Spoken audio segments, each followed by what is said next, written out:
Hey guys, welcome back to Gardens and Grace. For those of you that don't know me yet, my name is Tasha, and this is my daughter Maddie. Hi! And today we're going to be making homemade pasta, and we wanted to take you along for that process. We wanted to show you how easy it is to make homemade pasta in your home. You can do the same thing that we're doing today with just a rolling pin and either a sharp knife or a pizza cutter. You don't need a lot of fancy equipment to make homemade pasta.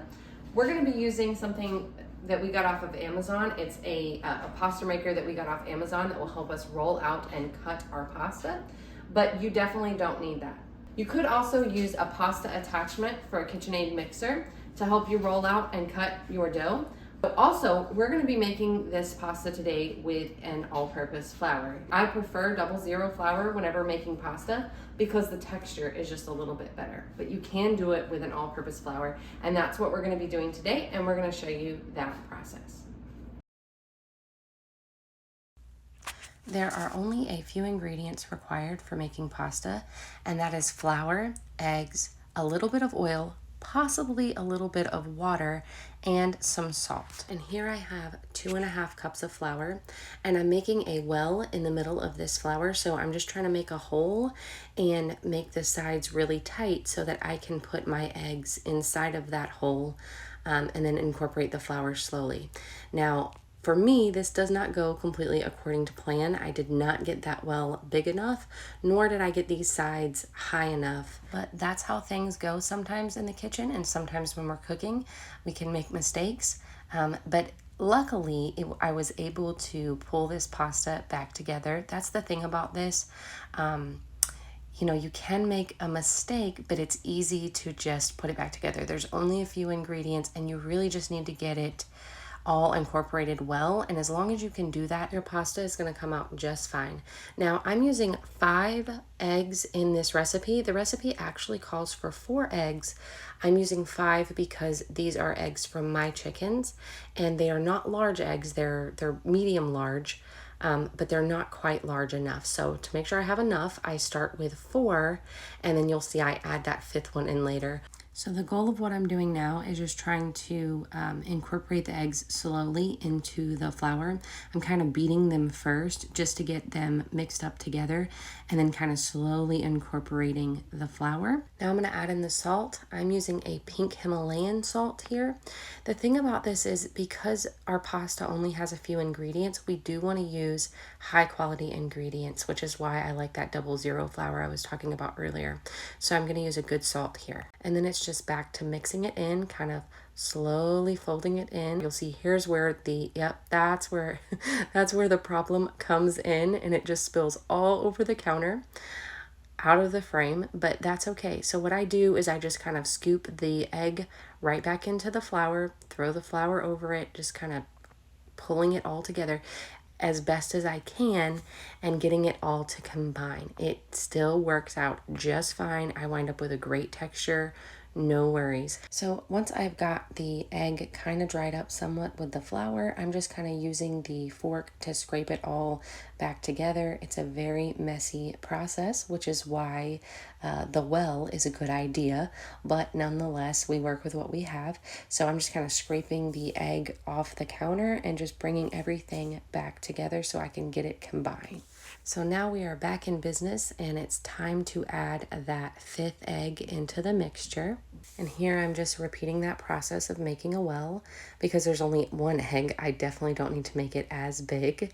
And this works out just fine. This is how it's supposed to go. So I'm going to show you guys as I beat it up, and then just kind of slowly bring and work that flour into the mixture until it is absorbed into the flour. So the goal is we're kind of working the flour in slowly so that the egg doesn't run everywhere all over the counter. And you'll see it doesn't take very long, especially because I'm only working with 1 egg here. I use 2 tablespoons of oil here, and I'm just using a olive oil. I might have been able to get away with just 1 tablespoon because I'm also going to add in just a little bit of water. And you're making this recipe, you can start with 1 tablespoon of oil and just add the second one in if you feel like you need it. The goal here is we're gonna be working the dough until we get it to where it's not too wet and it's not too dry. We want something that comes together. It doesn't crumble and it's shiny, but it's not wet and sticky. So you'll be able to tell, as you're working it, you'll be able to feel it. So that's why I've got the water off to the side here, and I'm just kind of using the fork to scrape everything back together on the counter, and I'm going to begin to form it into a dough ball. Once I've combined it the best I can with my fork, I just begin to use my hands, bringing everything together, and I'm just going to start kneading it a little bit just to kind of bring everything together to get, like I said, we want that egg fully incorporated into the flour, and we want a texture that's shiny but not sticky. So we don't want it falling apart, we don't want it crumbling and super dry, but we also don't want it sticky and wet. So it's sticking to my hands a little bit here, so I add some flour. Now it's still not fully incorporated. You will see that there's a lot of pieces coming off of it, and I do wind up having to add some water. But the main thing is just trying to work with what you have and get it fully incorporated, because you can't quite tell what you need until everything is together. So at this point, like I said, I added that flour just so it wasn't sticking to my hand so much, and it felt really sticky, but it was also crumbly on the bottom. So there were a lot of dry spots within this dough. And as you're working it, you will be able to tell, you'll be able to feel it. You'll notice as you are working with it, hey, it's sticking to my hand less. There's starting to be a little bit of a sheen to it. It's starting to look like a dough ball. After a few minutes of working the dough, I'm getting pretty confident that it's just going to need a little bit of water. It's just a little bit too dry. There's just a little bit too much flour in this mixture. So I add a little bit of water here. Now at first this is going to be wet. It's going to be sticky, but that's what I want. So I'm not kneading it exactly like I would bread. I'm more kind of just working it. After the water, I can tell it's sticking to my hands. So that means I need to add a little bit more flour. And so this is really the way that you do it. You just, if it seems like it's crumbly and dry, you add water. If it seems like it's sticky and wet, you add flour. And you just kind of keep doing that until it comes to the right consistency. And now this is what I want to see. It's starting to look almost right. I still need to incorporate it just a little bit more, but you'll notice it's not sticking to my hands. I can roll it. It's not crumbling. It's not coming apart. You can't quite see it in the camera, but there's also beginning to be a sheen on the dough. And that's how I know I've hit the sweet spot and my dough is just about ready. So now I'm just tucking it and folding it and then turning it slightly. This is my method. Different people use different methods. Don't get hung up on kneading it. A lot of people can be really intimidated by that process. This is a pasta, so again, it's different than a bread, but the truth be told, we're really just working the dough to incorporate it. And now it looks pretty good. I'm kind of just finalizing it because I'm a perfectionist, but at this point it's definitely done. The whole process of kneading it took me about 5 to 7 minutes. So it's not long at all.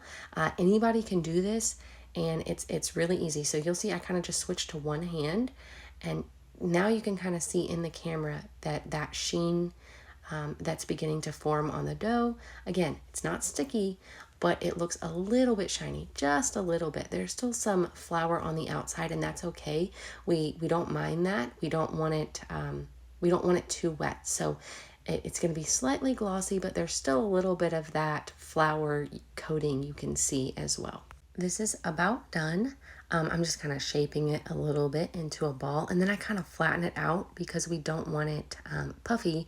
We want it kind of a round shape that's flattened. We're gonna let this rest for 30 minutes, and I'm gonna wrap it in a plastic wrap to just to kind of keep it covered. We don't want it to dry out while it's resting, but I'm not gonna put it in the fridge or anything. I'm just gonna put it on the counter and leave it out. I do set a timer for 30 minutes because we don't want to allow it to rest too long. It's important that we allow it to rest long enough that we can work with it, but not so long that it begins to dry out. So now that we've let the dough rest for 30 minutes, it's time to roll it out. We have our little pasta maker here. So, and your dough should be sheen and pretty like that.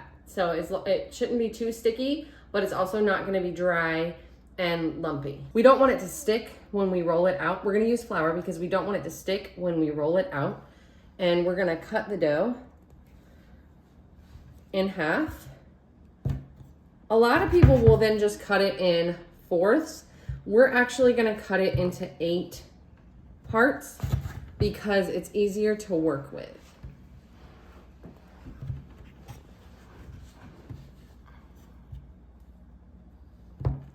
When we roll it out, it can get really long and just harder to work with. So by cutting it into 8 parts, by cutting it smaller,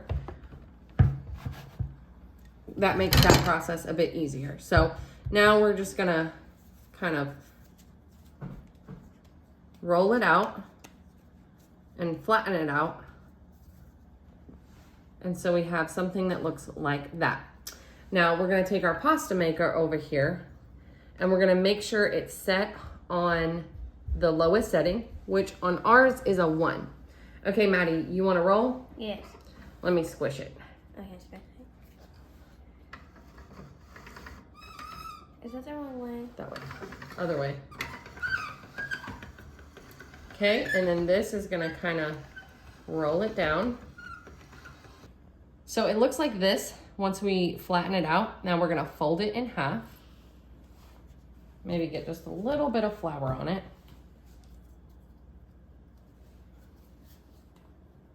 I said fold it in half. No, we're gonna fold it up kind of like an envelope. You can fold it in half though, other way, baby. I keep forgetting. It's different.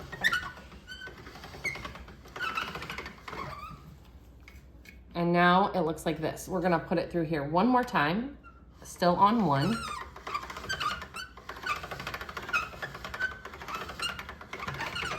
Okay, and now we're gonna change it to 2. We're gonna do this twice on the second setting.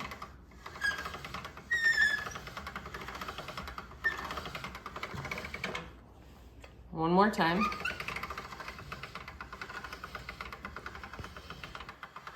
And pro tip, your dough will actually dry out, so we do want to keep it covered. So we're going to use this plastic wrap and just kind of cover it up.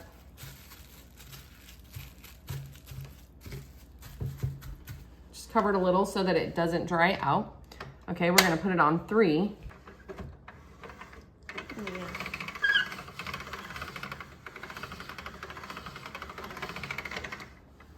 And then now we're gonna go to 4. And you can do it once or twice. As you get to these higher settings, you can do it once or twice depending on how the dough comes out. If it comes out nice and looks good, then you can just keep going. Let's see, we have a little bit of it's a little bit thicker on this bottom part, so we're gonna do that one again.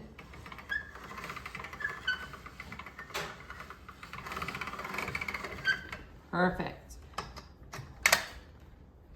Now we're gonna go to 5.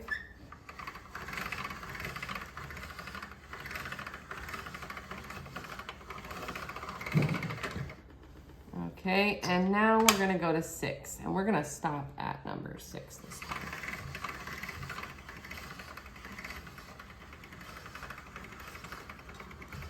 Oh, it looks like it got a little smushy there, but it's completely fine. All right, and now at this point, it would be a good idea to dust it with just a little bit of flour.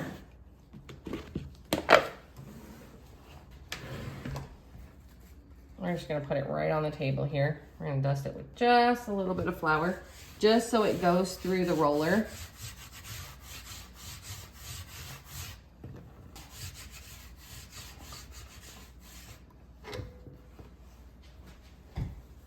Okay, Maddie, if you want to put it in this hole right here. This one? Okay, now let's do it.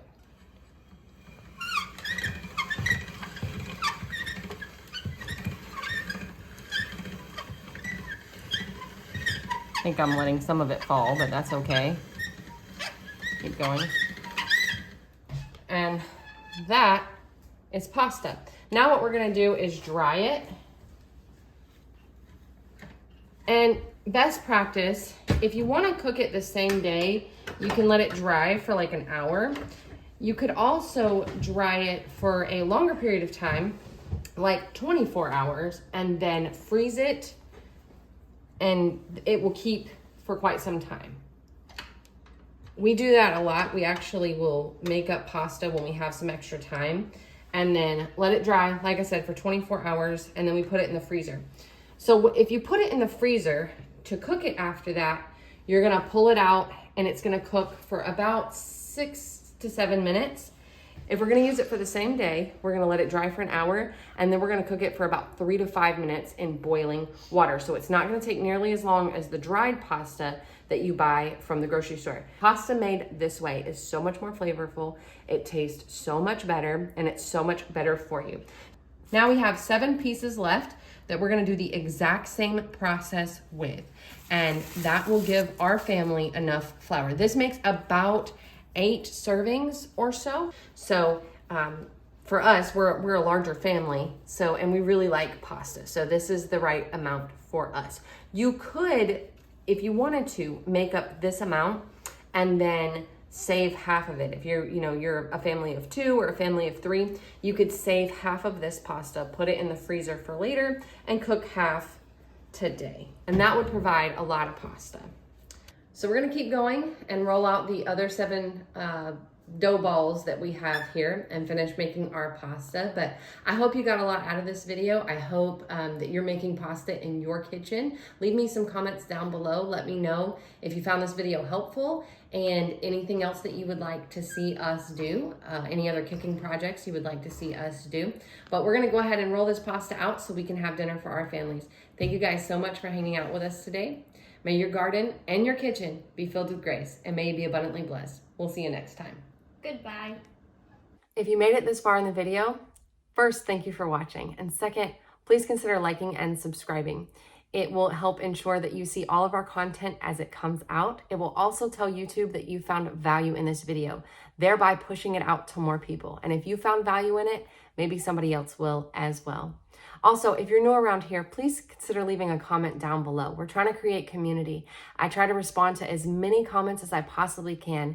And I'd like to know that you're here and that you're with us and you're part of our community. And I would like to just be able to say hello to you. So please leave a comment down below. Thank you guys so much for watching.